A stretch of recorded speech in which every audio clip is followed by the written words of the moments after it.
Ahanbamaktada listenersingbu taramna okjari. Ngasisu Story Collection na chahi asigi Ningol Chakoubaga mari leinana tentakpa wari macha amakak puduna lakjari. Wari asi hingliba natraga sikraba kanamataga mari leinazade. Pumnamag ayibigi wakhalgi kalpanana sagatchaduna miyamgi mafamda khudol oina tamzabani. Wari asi pathokcharakpa matamda soikhilan khiba yaurabasu pumnamak nangakpiyu haiba wafam asi thamjaraga amukka suhanna channel asibu nungsibiduna like, share, subscribe sungsoi soidana tawbiramu.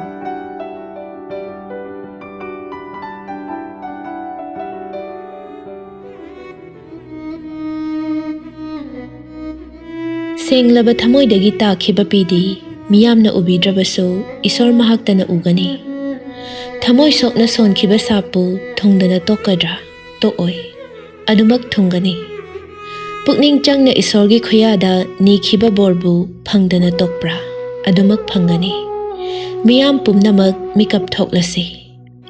Somda maya manempok laibina ngangba mayamdu tumin taduna lay.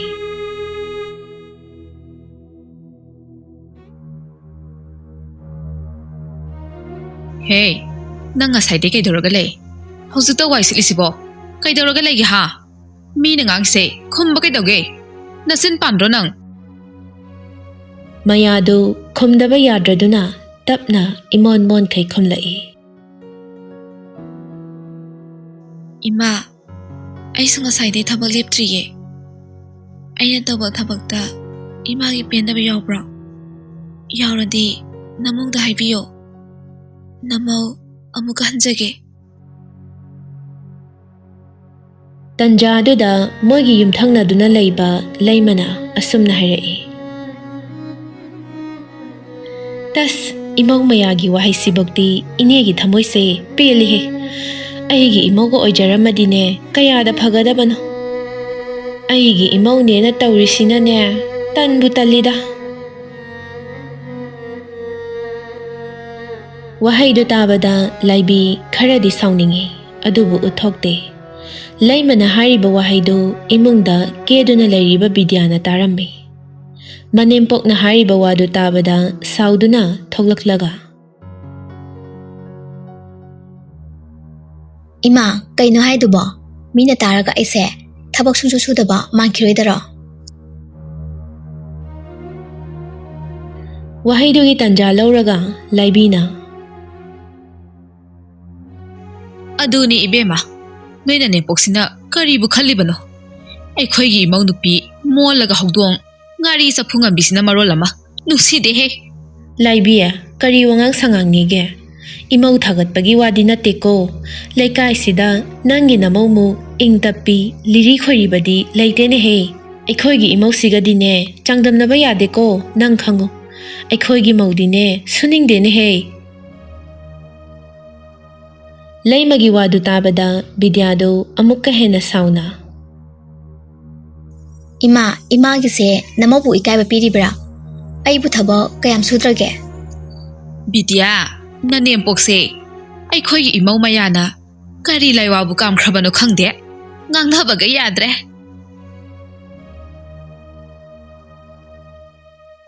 Bidyado sauba henjalaktuna mayada onsilai. Maya, kaino nang tawrise? Aise yamna suring tebita halise kaino? Bidya saure khangduna laymana. Haima, imaw ibema amta thaptha kose. Nang na sauri dubu onarene he. Aina ni he ngangise mayana ngangbro. Nang na imaw mayada onsiliba dubo. Ima, aigi maramda sum ngangnabado ay taga leba ngamdraba aduine. Bidyabu mayana themjinbiduna. Bidya, sauranu se. Ima bulay mana nangonda phagi taurine. Laibido mayada onsilaktuna. Ibema, nang na maram oiraga, migi mani mamok se khatna handore. Nang pelo, migi mani mamok khatna raga.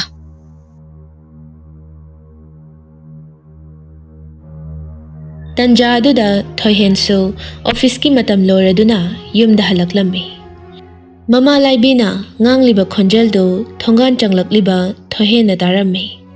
Madu tabada Thoihen khonglei thuna laktuna mangol machi duda leplare. Laibina mayabu mangak paiduna inthorei. Thoihen gi makhong manakta chapchana hektai. Laibi macha lerambadu ubada khara khoktak chai. Thoihen na Kaidore ima. Kaidobu yaurage habne maya. Imana. Mayana hairiba wadu Laibina fathatuna. Ho aina ne thabak tawbada phajana tawdi hairure. Aduga mana machin khumakpa. Adugi aina mangak pairagi inba. Thoihen mamana hairiba wadu thazaba ngamde. Nakanda leptuna leiriba laimada mu onsilaktuna. Nine, mayaga kui maga khanar misi kari maram ginu khangra. Khangadi ngonam taibiyo. Adubro ine na mayabu. Laimana wadu fathatuna. Hera kashu laiba wana teda. Ado ine su chatlage. Noi namaga ne ngangna baga ngamjapona teda ikhoi. Ine chatle ko. Asi haram laga changkre. Thoihen mayada mu onsilaktuna. Maya, ngai ngonda kai ginu walo lesi.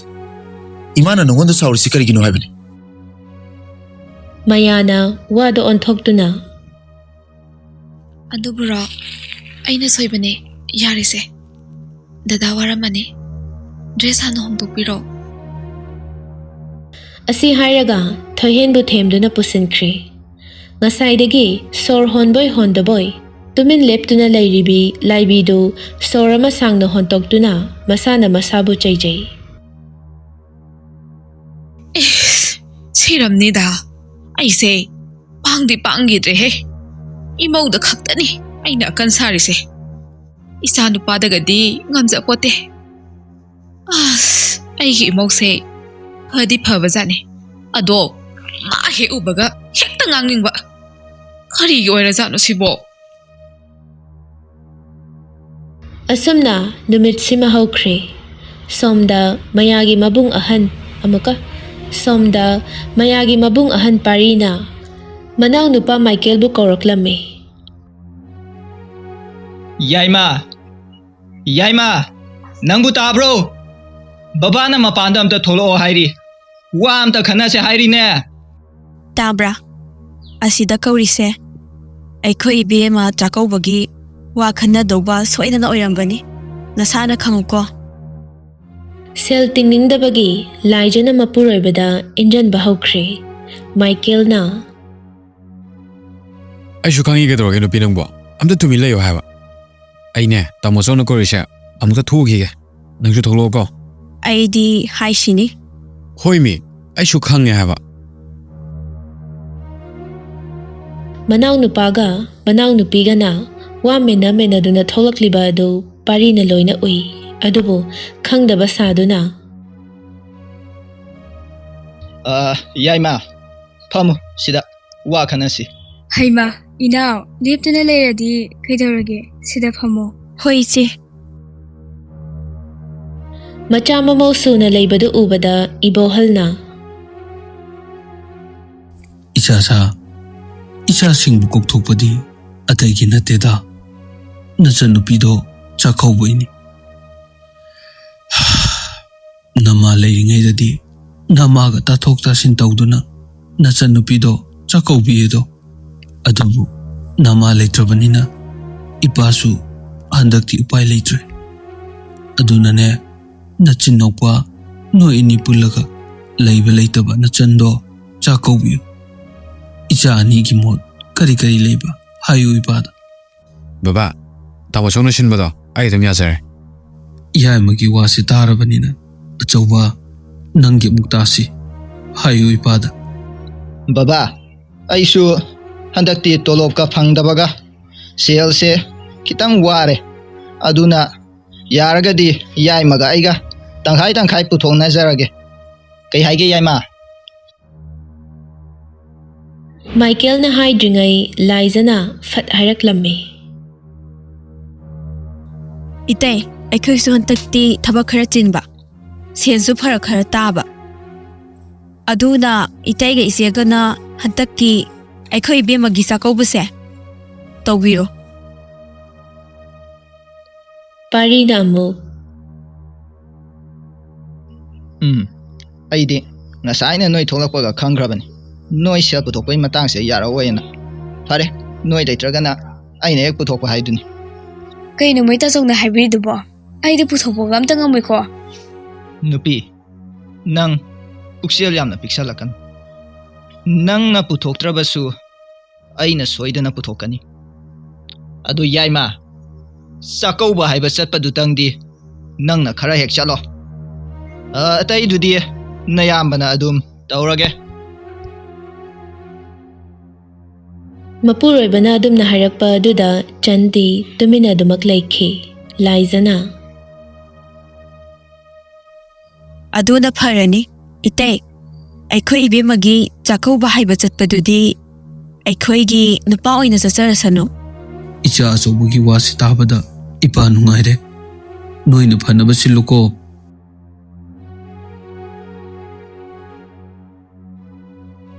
Si haram laga changkre. Somdana laibido Chakouba chattoini kaina poche kaya ama langsili. Langgadaba mamong nupina di langdre. Hanurabi manadi kaya da irang phariba. Asomdana laimana mamong nupigi ni haiduna langliba poche mayamdo mayana ubada kapningba phauraklammi. Peri peri machinda so asumna sonjay.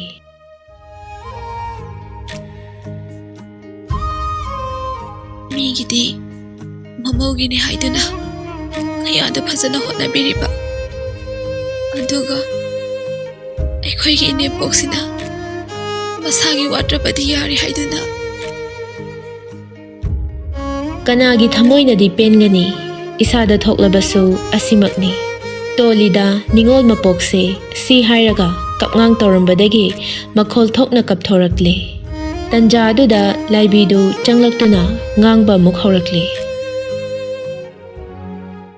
Hai, thabak togi di lecturena ungaga lerisina kaidoriba nangdia. Mayadu khangprek khangna. Ha, kaisi taude. Nawa sirbo nangna kapiduna natragana nama asibado ningsingaga kapiro. Maya mama asiba palakpa aduda thingatuna leiramba pirangdu khamba ngamda chentharakle. Ima, wagi wasum na ngangbiyo. Layo ikraba ima bu palaga ngangbadudi. Ngangbigano. Namaw taduna layba ngamdiye. Is, ay di palle. Nang na kaidawdoy ba? Ha, kaidawdoy no ba? Palle, nama asiba do. Maya so taba ngamdraduna wahay khara hairai.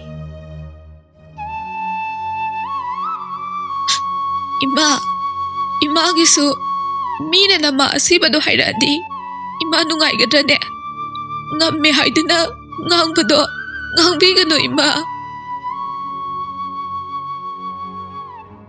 hare aingonda go onkhalaga sage ga tawini mase imada namong no onkhasabay wari nasade imada ngangbada taba yadraba Migi layo ikraba imado. Manduna ngangbigano haizabane. Hey, nang ko nang aigi sintaktagasu khumba saradana.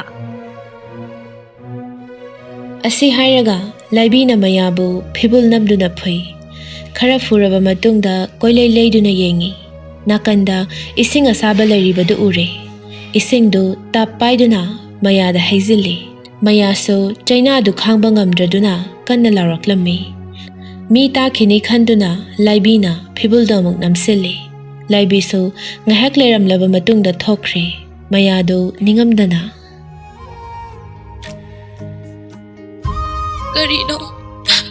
Karino noy na ingoda khalibasibo.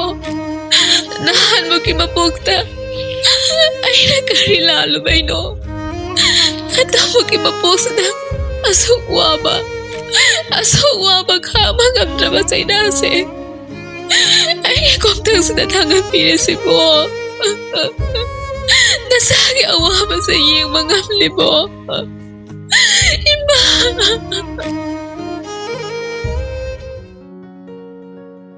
Numit si masuhawkre, mathangi numit ni Michael na mayabu Chakouba haiba laklammi. Yum su mi le bro. Maya, nang bu tarbo. Nang ta muyai lai ye. Amda tholo. Mapanda kauribadu maya su tarammi. Maya ngarangi Chainadu khangbada awaba ma oire. Ising asaba hijinkhibagi khauri mapadusu ngaksangang leiri. Chainadugi hairadi maya tasengna thokningde. Adubu thoktaba yadraduna phi athaba ma insinduna thoklakli. Thamoida warabasu maithongda momon minoka loinana. Aya, tamoyai. Sida kakalo. Se, sida pamo. Ichen, se, napumna ne. Kwa mayom ama puraga isan mo Chakouba gi pawai wala ine. Mayado mapira chenduna. Tamoyai, ngasidi ayam nungai. Hey, ama wishide. Kari kapino. Se tuwa. Chakouba da natana laugo. Tamoyai ne ichal bu thonga na ngaram badai ne. Aduji Tamuyai amuk chaluki ko. Hoi. Tamuyai. Nasa lehorage.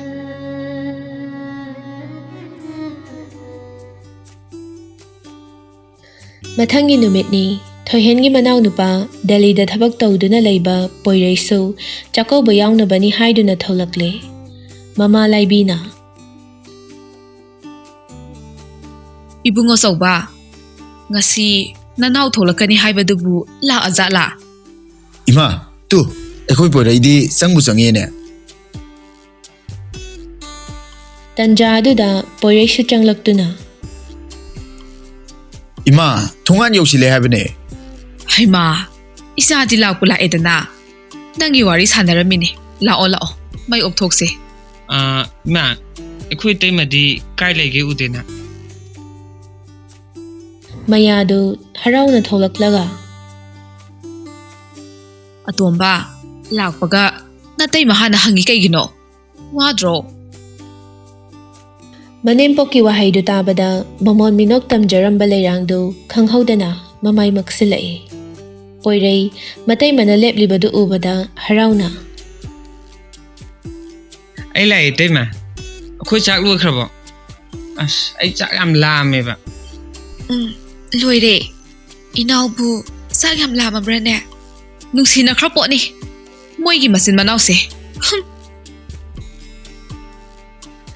Laibi asi haram laga imungda changkre. Chak thuk na to si taima. Ai changamage ko taima. Lak na to re taima.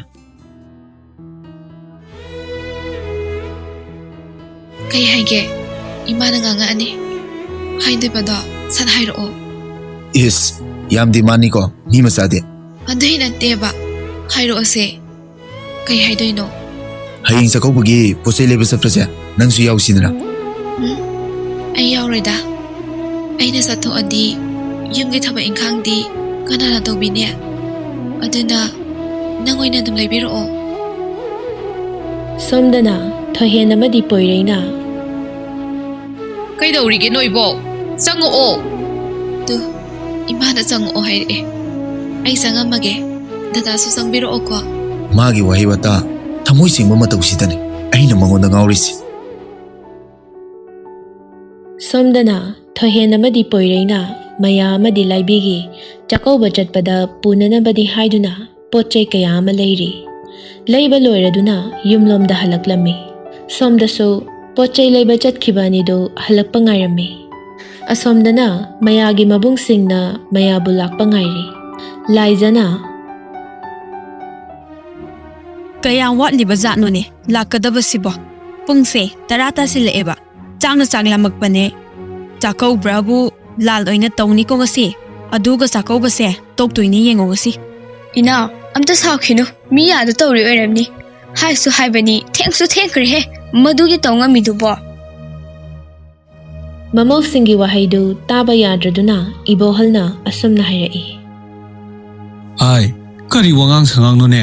ꯏꯃꯧ ꯏꯕꯦꯝꯃꯁꯥ, ꯅꯣꯏꯕꯨ ꯐꯖꯅ ꯉꯥꯡꯅꯕ ꯌꯥꯗ꯭ꯔꯣ? ꯑꯍꯜ ꯑꯃ ꯂꯩ ꯍꯥꯏꯕꯒꯤꯁꯨ ꯕꯦꯕꯥꯔ ꯊꯝꯗꯦꯅꯦꯍꯦ꯫ ꯊꯣꯔꯥꯏ ꯃꯆꯥꯁꯤꯡꯁꯤꯗꯤ꯫ ꯍꯦ, ꯅꯨꯄꯤ ꯅꯪꯕꯨ ꯕꯕꯥꯅ ꯉꯥꯡꯉꯤꯁꯦ ꯅꯃꯥꯏꯗꯨ ꯏꯀꯥꯏꯗ꯭ꯔꯣ? ꯀꯔꯤꯒꯤ ꯏꯀꯥꯏꯗꯤꯕ ꯑꯩꯗꯤ? ꯆꯥꯛ ꯂꯥꯝꯃꯤꯕꯨ ꯂꯥꯝꯃꯤ ꯍꯥꯏꯕꯅꯤ꯫ ꯅꯨꯄꯤ, ꯅꯪꯅ ꯑꯍꯜ ꯁꯥꯔꯒ ꯅꯅꯥꯎ ꯅꯨꯄꯤꯁꯦ ꯈꯔ ꯇꯥꯛꯄꯤꯒꯗ꯭ꯔꯥ ꯍꯥꯏꯔꯒ ꯅꯪꯅ ꯑꯣꯏꯅ ꯍꯦꯟꯖꯤꯜꯂꯛꯏꯁꯦ ꯀꯔꯤꯒꯤꯅꯣ? ꯃꯣꯏ ꯇꯥꯆꯧ, ꯑꯩꯅ ꯀꯔꯤ ꯑꯍꯦꯟꯕ ꯋꯥ ꯉꯥꯡꯈ꯭ꯔꯒꯦ? ꯑꯩꯉꯣꯟꯗ ꯑꯃꯨꯛ ꯑꯣꯟꯁꯤꯟꯕꯤꯔꯛꯏꯁꯤꯕꯣ? ꯑꯃꯁꯨ ꯃꯆꯤꯟ ꯈꯨꯝꯅꯔꯛꯂꯝꯃꯤ꯫ ꯂꯥꯡꯂꯤꯕ ꯃꯌꯥꯝꯗꯨ ꯇꯥꯕꯗ ꯏꯕꯣꯍꯜꯗꯨ ꯕꯤꯄꯤ ꯍꯥꯏꯒꯠꯂꯛꯂꯦ꯫ ꯏꯆꯥꯆꯥ, ꯅꯣꯏꯕꯨ ꯇꯣꯛꯅꯔꯣꯅꯦ꯫ ꯏꯄꯥꯁꯦ ꯀꯩꯅꯣꯝ ꯇꯧꯔꯦꯅꯦ꯫ ꯕꯕꯥ ꯀꯩꯗꯧꯔꯒꯦ? ꯅꯨꯄꯤ, ꯏꯁꯤꯡ ꯄꯨꯔꯛꯑꯣ, ꯕꯕꯥꯁꯦ ꯀꯩꯅꯣꯝꯃ ꯇꯧꯈ꯭ꯔꯦ꯫ ꯕꯕꯥ, ꯀꯩꯗꯧꯔꯒꯦ? ꯅꯃꯧꯅ ꯀꯧꯔꯤꯁꯦ ꯇꯥꯕ꯭ꯔꯣ? ꯕꯕꯥ! ꯑꯆꯧꯕ, ꯏꯄꯥꯁꯦ ꯌꯥꯒꯗꯕ ꯃꯥꯟꯗ꯭ꯔꯦ꯫ ꯕꯕꯥ, ꯀꯩꯅꯣ ꯕꯕꯥꯅ ꯍꯥꯏꯕꯤꯔꯤꯗꯨꯕꯣ?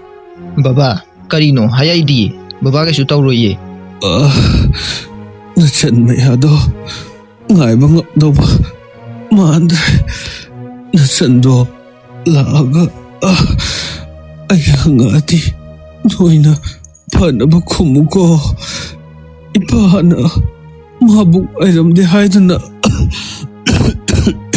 ꯍꯪꯉꯛꯑꯗꯤ ꯑꯩ ꯕꯕꯥ, ꯁꯦ ꯇꯥꯕ꯭ꯔꯣ ꯕꯕꯥ? ꯑꯝꯇ ꯍꯧꯒꯠꯂꯣ. ꯅꯆꯥ ꯄꯥꯔꯤꯕꯨ ꯅꯨꯡꯁꯤꯗ꯭ꯔꯕꯣ ꯕꯕꯥ? ꯕꯕꯥ, ꯅꯆꯥ ꯑꯩꯈꯣꯏꯕꯨ ꯋꯥꯔꯧꯗꯨꯅ ꯆꯠꯂꯕꯔꯣ?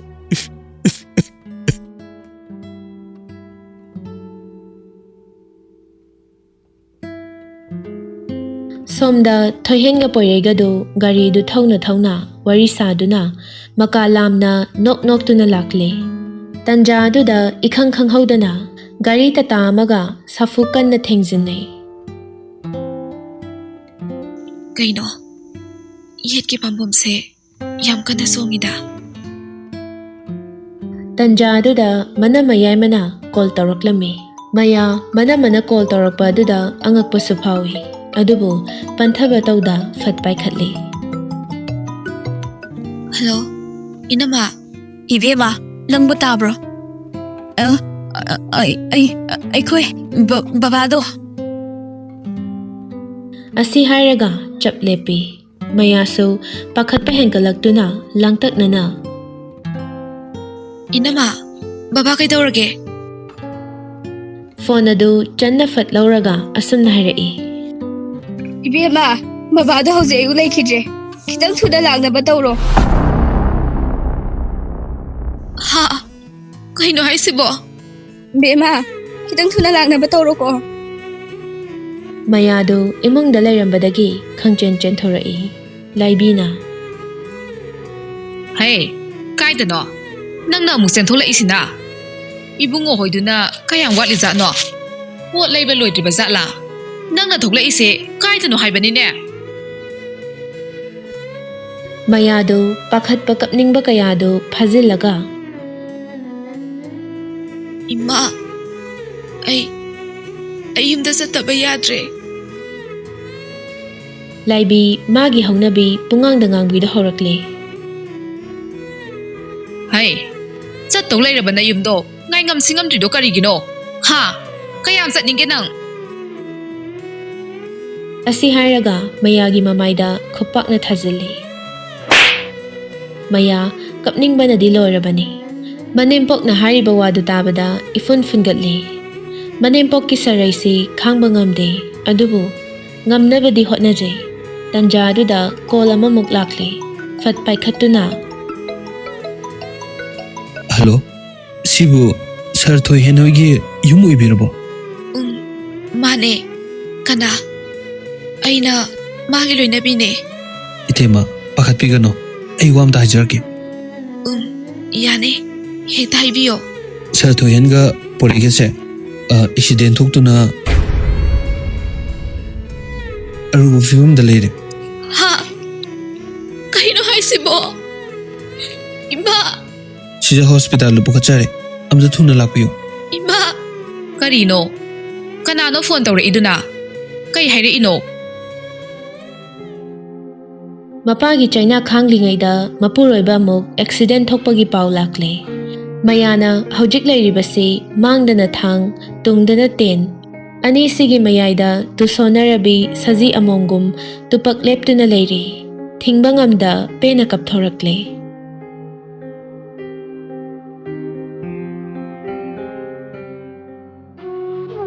Dadaga poiringa do. Accident thoktuna Sija hospital na pukhale haye. Somna na baba. Kadhomna no. Kadhomna no ay nasakada basibo.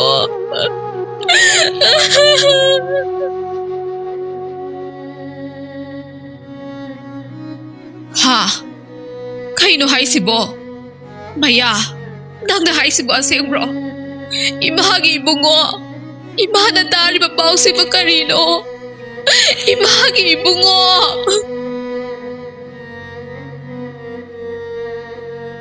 Asi hairaga laibido mafam marang khangdana chenkre. Somdana maya amada chatsi kadai tawfam khangdraduna leibak makhada kit phamthai. Thamoida fumduna thanamba maigi chingdo pokhairakpagum chimbal thokna. Aina tawdusibo karino. Ipamdana baba.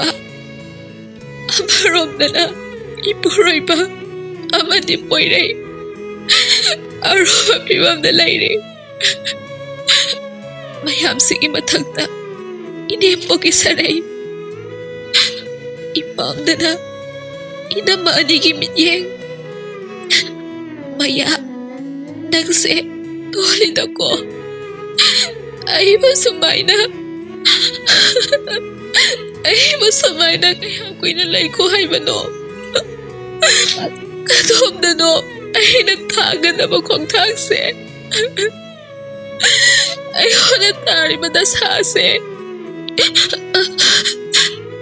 Inaipak Manipuri sida laiba Ningol Chakouba. Noy na dita na buoyo ko.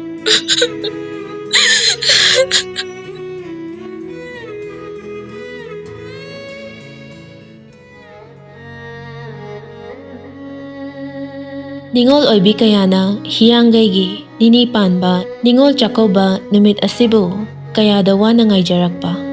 Mabung mopa oiba singa harau momon minok kaloinana chak chakhom amamamdang chaminaba phangagani haiduna haraujai. Ningol Singgi asuk nungairaba Ningol Chakouba numit asida mayagi laibaktana karibu tariba. Mapu mahakna mayamna Chakouba chatpadu uraga karigi mayam mahakti chatningloi. Adubu laibak thiba oibana mapa amadi mapuroiba Chakouba numit aduda aroiba sor honki. Manaw nupa poireina aruba phibamda laikatnaki. Wari asi matang asida loishinjare.